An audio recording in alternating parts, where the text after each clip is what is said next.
नमस्कार प्यारे साथियों, मैं विवेक आप सभी भावी अध्यापक एवं अध्यापिकाओं का स्वागत करता हूं अपनी इस यूट्यूब चैनल लिपि डीएलएड पाठशाला में। आशा करता हूं आप सभी स्वस्थ होंगे, मस्त होंगे और ज़बरदस्त होंगे और आप सभी की पढ़ाई भी बेहतरीन चल रही होगी। तो आज हम लोग लेकर आए हैं डीएलएड प्रथम सेमेस्टर के हिंदी विषय के 50 महत्वपूर्ण बहुविकल्पी प्रश्न, जो आगामी परीक्षा की दृष्टि से बेहद महत्वपूर्ण साबित होने वाले हैं। यदि आपने अभी तक भी हमारे चैनल को सब्सक्राइब नहीं किया है तो प्लीज़ आप सभी हमारे चैनल को सब्सक्राइब कर लीजिएगा और बेल आइकन को प्रेस कर लीजिएगा ताकि हर एक वीडियो का नोटिफिकेशन आप तक पहुंच सके। तो चलिए बिना किसी देरी के आज के इस वीडियो को स्टार्ट करते हैं पहले वो विकल्पी प्रश्न से। तो पहला प्रश्न है हमारा, हिंदी भाषा किस भाषा परिवार की है? द्रविड़, इंडो आर्यन, चीनी, तिब्बती। तो इसका सही आंसर हो जाएगा ऑप्शन नंबर बी से हो जाएगा इंडो आर्यन। ठीक है। प्रश्न संख्या 2 है, हिंदी दिवस कब मनाया जाता है? 15 अगस्त, 14 सितंबर, 26 जनवरी, 2 अक्टूबर। तो इसका सही आंसर हो जाएगा ऑप्शन नंबर बी से हो जाएगा 14 सितंबर को। ठीक है। हिंदी दिवस हमारा कब मनाया जाता है? तो 14 सितंबर को मनाया जाता है। यदि हम बात करें विश्व हिंदी दिवस की तो 10 जनवरी को मनाया जाता है। ठीक है। प्रश्न संख्या 3 है, हिंदी भाषा की लिपि कौन सी है? रोमन, देवनागरी, उर्दू, फारसी। तो इसका सही आंसर हो जाएगा ऑप्शन नंबर बी से हो जाएगा देवनागरी लिपि। ठीक है। देवनागरी लिपि के अंतर्गत हमारी और भी भाषाएं आती हैं जैसे कि मराठी, नेपाली। ठीक है। प्रश्न संख्या 4 है, हिंदी भाषा में कुल कितने स्वर होते हैं? 11 है, 13 है, 12 है, 10। तो इसका सही जवाब हो जाएगा ऑप्शन नंबर बी से हो जाएगा 13। ठीक है। हिंदी भाषा में कुल स्वरों की संख्या कितनी होती है? तो 13 स्वर होते हैं। यदि हम बात करें मुख्य स्वरों की बात करें तो कितने होते हैं? 11 होते हैं। और हमारे जो दो स्वर होते हैं वो क्या होते हैं? अयोगवा होते हैं। कौन कौन से होते हैं? अंग और आ होते हैं। ठीक है। प्रश्न संख्या 5 है, देवनागरी लिपि में कुल कितने व्यंजन होते हैं? 35, 39, 33, 36। तो इसका सही आंसर हो जाएगा ऑप्शन नंबर बी से हो जाएगा 39। ठीक है। देवनागरी लिपि यानी हिंदी भाषा में कुल कितने व्यंजन होते हैं? तो 39 व्यंजन होते हैं। यदि हम बात करें मुख्य व्यंजनों की तो कितने होते हैं? 33 व्यंजन होते हैं। ठीक है। प्रश्न संख्या 6 है, हिंदी में कुल कितने वर्ण होते हैं? 46, 52, 50, 48। तो इसका सही आंसर हो जाएगा ऑप्शन नंबर बी से हो जाएगा 52। ठीक है। हिंदी में कुल कितने वर्ण होते हैं? तो 52 वर्ण होते हैं। ठीक है। प्रश्न संख्या 7 है, हिंदी शब्द की उत्पत्ति किस शब्द से हुई है? हिंदू, सिंधु, इंद्र, इनमें से कोई नहीं। तो इसका सही आंसर हो जाएगा ऑप्शन नंबर बी से हो जाएगा सिंधु। ठीक है। हिंदी शब्द की उत्पत्ति किस शब्द से हुई है? तो सिंधु शब्द से हुई है। ठीक है। प्रश्न संख्या 8 है, स्वर और व्यंजन मिलकर क्या बनाते हैं? वर्ण, शब्द, अक्षर, वाक्य। तो इसका सही अर्थ हो जाएगा ऑप्शन नंबर सी से हो जाएगा अक्षर। ठीक है। स्वर और व्यंजन मिलकर क्या बनाते हैं? तो अक्षर बनाते हैं। जैसे कि हमारा क्या है, का एक व्यंजन है। ठीक है। दो वर्णों से मिलकर बना हुआ है। का एक हमारा व्यंजन है। ठीक है। ये हमारा दो वर्णों से मिलकर बना हुआ होता है। एक तो इसमें व्यंजन होता है। ठीक है। जो कि हमारा क्या होता है, का में हलंत होता है प्लस एक स्वर होता है। ठीक है। ये हमारा क्या है, व्यंजन है। इससे हमारा क्या निर्माण हुआ, एक अक्षर का निर्माण हुआ जो कि का है। ठीक है। प्रश्न संख्या 9 है, अभिनय शब्द में उपसर्ग कौन सा है? नय, अवि, विनय, अन। तो इसका सही आंसर हो जाएगा ऑप्शन नंबर बी से हो जाएगा अवि। ठीक है। अभिनय शब्द में उपसर्ग कौन सा है? तो अवि है। उपसर्ग क्या होते हैं? यह शब्द से पहले उपयोग में लाए जाते हैं। ठीक है। उपसर्ग होते हैं। और प्रत्यय क्या होते हैं? इस शब्द के बाद में इनका प्रयोग होता है तथा विशेष अर्थ प्रकट करते हैं। ये प्रत्यय कहलाते हैं। ठीक है। प्रश्न संख्या 10 है, किसी शब्द का अर्थ बदलने वाला रूप क्या कहलाता है? उपसर्ग, प्रत्यय, समास, धातु। तो इसका सही आंसर हो जाएगा ऑप्शन नंबर बी से हो जाएगा प्रत्यय। ठीक है। किसी भी शब्द का अर्थ बदलने वाला रूप क्या कहलाता है? तो प्रत्यय कहलाता है। ठीक है। यह शब्द के अंत में जुड़कर उसका विशेष अर्थ प्रकट करता है। ठीक है। प्रश्न संख्या 11 है, शब्दों के आरंभ में जुड़ने वाले अंश को क्या कहते हैं? प्रत्यय, उपसर्ग, कारक, विभक्ति। तो इसका सही आंसर हो जाएगा ऑप्शन नंबर बी से हो जाएगा उपसर्ग। ठीक है। शब्द के प्रारंभ में जुड़ने वाले अंश को क्या कहते हैं? तो उपसर्ग कहते हैं। ठीक है। प्रश्न संख्या 12 है, कवि शब्द में कितनी मात्राएं हैं? 1, 2, 3, 4। तो इसका सही आंसर हो जाएगा ऑप्शन नंबर बी से हो जाएगा 2। ठीक है। कवि शब्द में कितनी मात्राएं? तो 2 मात्राएं। ठीक है। प्रश्न संख्या 13 है, बालक शब्द में का कौन सा वर्ण है? स्वर, व्यंजन, संयुक्त अक्षर, अनुस्वर। तो इसका सही आंसर हो जाएगा ऑप्शन नंबर बी से हो जाएगा व्यंजन। ठीक है, जो हमारा का वर्ण है क्या है? व्यंजन है। ठीक है, प्रश्न संख्या 14 है, लेखन शिक्षक की प्रमुख विधि है। बोलने का कौशल, लिखने का कौशल, पढ़ने का कौशल, उपयुक्त में से कोई नहीं। तो इसका सही जवाब हो जाएगा ऑप्शन नंबर बी से हो जाएगा लिखने का कौशल। ठीक है, लेखन शिक्षण हमारा किससे संबंधित होता है? तो लिखने के कौशल से संबंधित होता है। ठीक है, ऑप्शन नंबर इसका बी से हो जाएगा। प्रश्न संख्या 15 है, वाक्य में कार्य बताने वाले शब्द को क्या कहते हैं?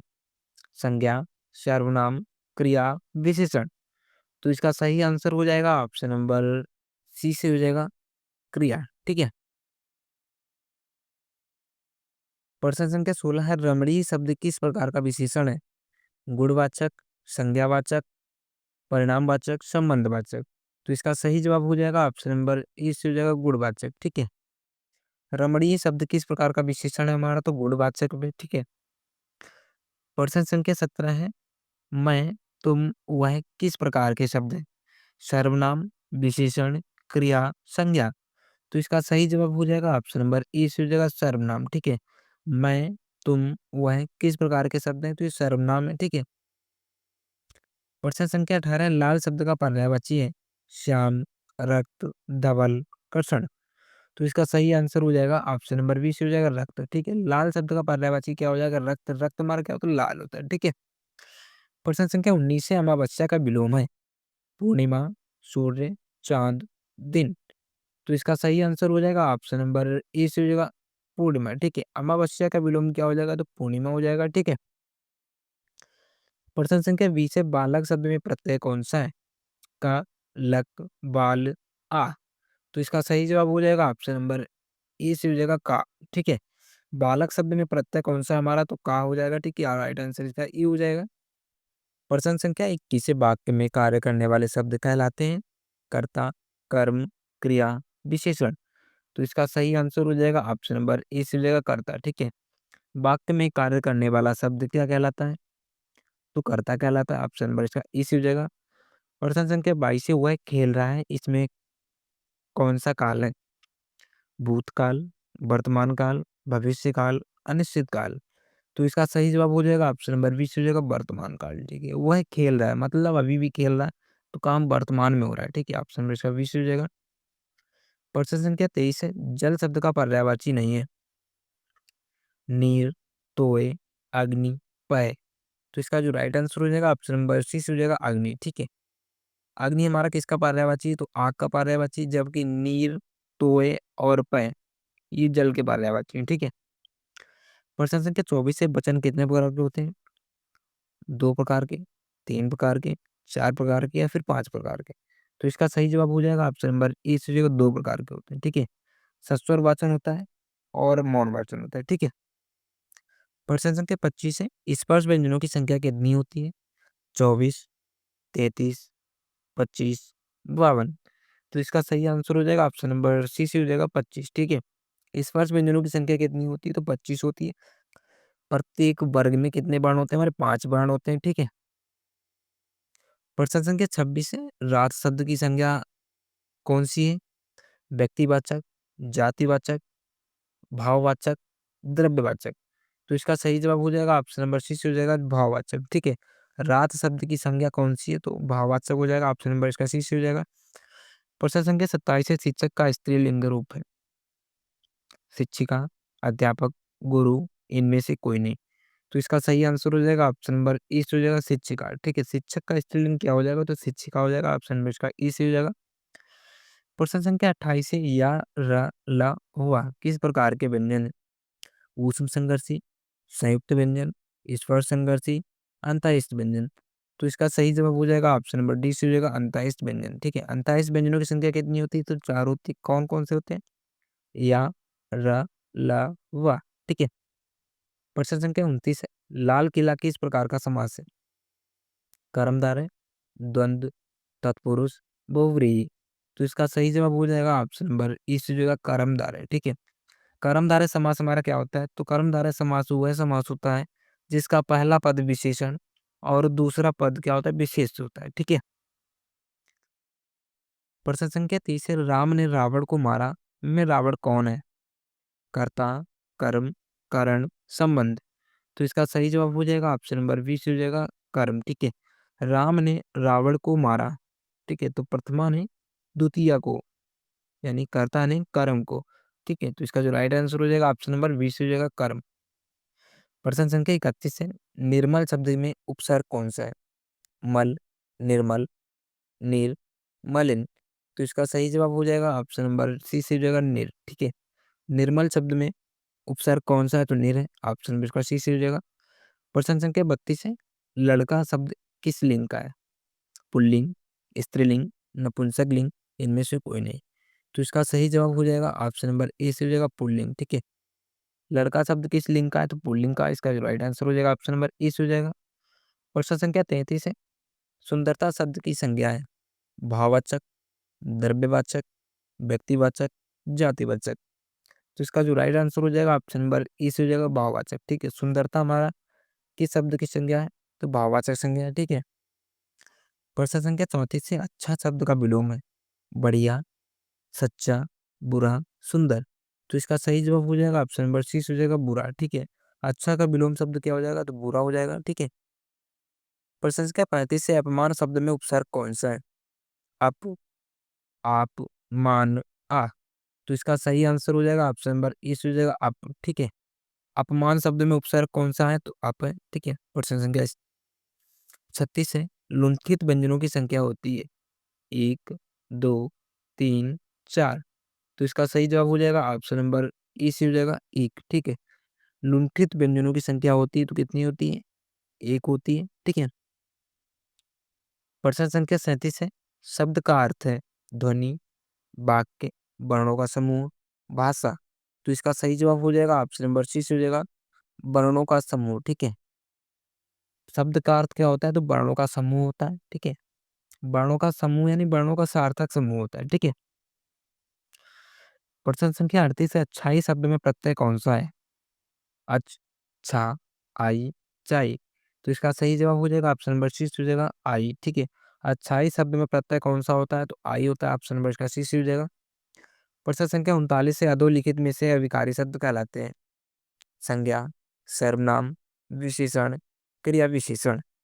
तो इसका सही जवाब हो जाएगा ऑप्शन नंबर डी से हो जाएगा क्रिया विशेषण। ठीक है, ऊपर के हमारे जो 3 होते हैं, संज्ञा, सर्वनाम, विशेषण, ये विकारी शब्द होते हैं, यानी इनके प्रयोग से वाक्य के अर्थ पर इफेक्ट पड़ता है, लेकिन क्रिया विशेषण के प्रयोग से वाक्य पर कोई फर्क नहीं पड़ता है। इसीलिए क्या होता है? अविकारी, यानी आ माने नहीं और विकारी मतलब परिवर्तन, यानी जिससे कोई परिवर्तन नहीं होता है वाक्य में। ठीक है, प्रश्न संख्या 40 है, कमल शब्द का पर्यायवाची नहीं है?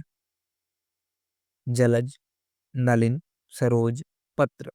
तो इसका सही जवाब हो जाएगा ऑप्शन नंबर डी हो जाएगा पत्र। ठीक है, जलज, नलिन और सरोज कमल के पर्यायवाची हैं, जबकि पत्र हमारा किसका है? लेटर यानी समाचार का। ठीक है, प्रश्न संख्या 41 है, सुनील शब्द में सु क्या है? प्रत्यय, उपसर्ग, समास, वाक्यांश। तो इसका सही जवाब हो जाएगा ऑप्शन नंबर बी हो जाएगा उपसर्ग। ठीक है, सुनील शब्द में जो हमारा सु है, ये क्या है? उपसर्ग है। उपसर्ग क्या होता है? वो सबसे पहले आता है। ठीक है, प्रश्न संख्या 42 है, जंगम का विलोम शब्द है? पुष्ट, स्थावर, स्थिर, पूर्ण। तो इसका सही जवाब हो जाएगा ऑप्शन नंबर 20 हो जाएगा स्थावर। ठीक है, जंगम का विलोम शब्द क्या होता है? तो स्थावर होता है। जंगम मीन्स क्या होता है? चलायमान। ठीक है, प्रश्न संख्या 43 है, विरोध शब्द का विलोम है? सहमत, सहायता, समर्थन, अनुरोध। तो इसका सही जवाब हो जाएगा ऑप्शन नंबर सी हो जाएगा समर्थन। ठीक है, विरोध शब्द का क्या अर्थ हो जाएगा? तो समर्थन हो जाएगा, मतलब आप किसी का विरोध कर रहे हैं तो क्या है? इसका जो अपोजिट हो जाएगा क्या हो जाएगा? किसी का समर्थन करना। ठीक है, प्रश्न संख्या 44 है, निम्न में से कौन सा महाप्राण है? पा, ट, च, खा। तो इसका जो राइट आंसर हो जाएगा ऑप्शन नंबर डी हो जाएगा खा। ठीक है, खा हमारा क्या है? महाप्राण है। महाप्राण का जो फार्मूला होता है क्या होता है? 24 होता है, यानी प्रत्येक वर्ग का दूसरा और चौथा वर्ण हमारा क्या है? महाप्राण होता है। इसमें प्लस का होता है ऊष्म संघर्षी व्यंजन, यानी स स स हा। ठीक है, ये हमारे क्या होते हैं? महाप्राण होते हैं। महाप्राण ऐसे व्यंजन होते हैं जिनको बोलते समय में अधिक प्राणवायु की आवश्यकता होती है। ठीक है, प्रश्न संख्या 45 है, नीला आकाश में कौन सा समास है? द्वंद्व समास, कर्मधारय समास, तत्पुरुष समास, बहुव्रीहि समास। तो इसका सही जवाब हो जाएगा ऑप्शन नंबर 20 हो जाएगा कर्मधारय समास, ठीक है। कर्मधारय समास हो जाएगा इसमें। प्रश्न संख्या 46 है, कवि का स्त्रीलिंग रूप है?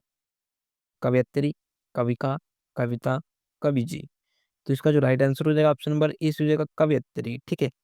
कवि का स्त्रीलिंग रूप क्या हो जाएगा? तो कवयत्री हो जाएगा, ठीक है। प्रश्न संख्या 47, उपकार शब्द का विलोम है? बुराई, निंदा, अपकर्ष, अपकार। तो इसका जो राइट आंसर हो जाएगा ऑप्शन नंबर डी हो जाएगा अपकार, ठीक है। उपकार शब्द का विलोम शब्द क्या हो जाएगा? तो अपकार हो जाएगा। राइट आंसर इसका डी हो जाएगा। क्वेश्चन संख्या 48 है, किताबें पढ़ी जा रही हैं, यह वाक्य कौन से वाच्य में है? कर्तवाच्य, कारमवाच्य, भाववाच्य, अनिर्णित वाच्य। तो इसका जो राइट आंसर हो जाएगा ऑप्शन नंबर 20 हो जाएगा कारमवाच्य, ठीक है। किताबें पढ़ी जा रही हैं यानी काम अभी भी जारी है, ठीक है। क्वेश्चन संख्या 49 है, गया शब्द में काल है? वर्तमान काल, भूतकाल, भविष्यकाल, अनिश्चित काल। तो इसका जो राइट आंसर हो जाएगा ऑप्शन नंबर 20 हो जाएगा भूतकाल, यानी पास्ट टेंस में बात की गई है गया, वो है दिल्ली गया, ठीक है। तो ये क्या है? भूतकाल है, ठीक है। प्रश्न संख्या 50 है, अशुभ शब्द का उपसर्ग कौन सा है? शुभ, अशुभ, अस। तो इसका जो राइट आंसर हो जाएगा ऑप्शन नंबर सी हो जाएगा ठीक है। अशुभ शब्द में उपसर्ग कौन सा हो जाएगा? तो हो जाएगा। इसका जो राइट आंसर हो जाएगा ऑप्शन नंबर सी हो जाएगा। तो दोस्तों आप सभी कमेंट बॉक्स में बताइएगा ये वीडियो आप सभी को कैसा लगा। यदि वीडियो पसंद आया हो तो वीडियो को लाइक शेयर एवं चैनल को सब्सक्राइब करना ना भूलें। Thank you for watching. मिलते हैं नेक्स्ट वीडियो में, तब तक के लिए टेक केयर, बाय बाय।